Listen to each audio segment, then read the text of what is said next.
Hello friends, good morning. তখন বাজে সকাল 10টা। অলরেডি আমার পুজো দেওয়া কমপ্লিট। চলো তোমাদের নিয়ে যাই মন্দিরে। তো রাধা মাধবকে দর্শন করা অলরেডি পুজো দিয়ে প্রসাদ না আমার নামানো হয়ে গেছে। দেখছো রাধা মাধব কি সুন্দর দেখাচ্ছে আজকে, তাই না বলো? আজকে তো গোপাল ঠাকুর কি সুন্দর লাগছে। গোপাল ঠাকুরকে পরিয়েছি আজকে হচ্ছে মালা। আর সকাল সকাল পুজো দেওয়ার কারণটা তোমাদেরকে বলা হয়নি। অ্যাকচুয়ালি আজকে হচ্ছে আমাদের বাড়িতে স্পেশাল একজন সদস্যর জন্মদিনের জন্য। আর চুলটা অলরেডি রোদ্দুর একটু শুকিয়ে গেলে দেখো ফুলাপান ফুলাচ্ছে হচ্ছে বেলুন, যেহেতু বার্থডে বলে কথা, তাই না বলো? তো যাই হোক, বার্থডে বলে কথা, ওরা হচ্ছে এনজয় করছে।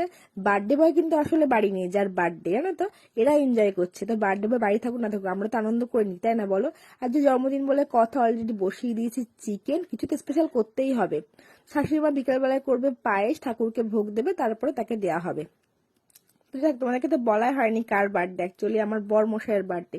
তো সে বাড়িতে নেই, তাই কি হচ্ছে, কারণ বার্থডে তো পেয়েছি, আমরা আনন্দ করে নি। এ ঋষি, তুই আমার থেকে খেতে বসে গেলি?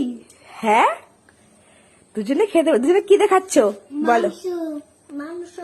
আমার দিকে তাকিয়ে বলো। মাংস। হ্যাঁ, মাংস। কেমন হয়েছে তাই বলো। ভালো। শ্যান, ঝাল হয়নি? হ্যাঁ, তো ঝাল লাগছে না? এই না, ঋষিতের ঝাল লাগছে, কিন্তু বলবে না কেন বলতো? পাশে শ্যান দাদা আছে তো, জেনে যাবে।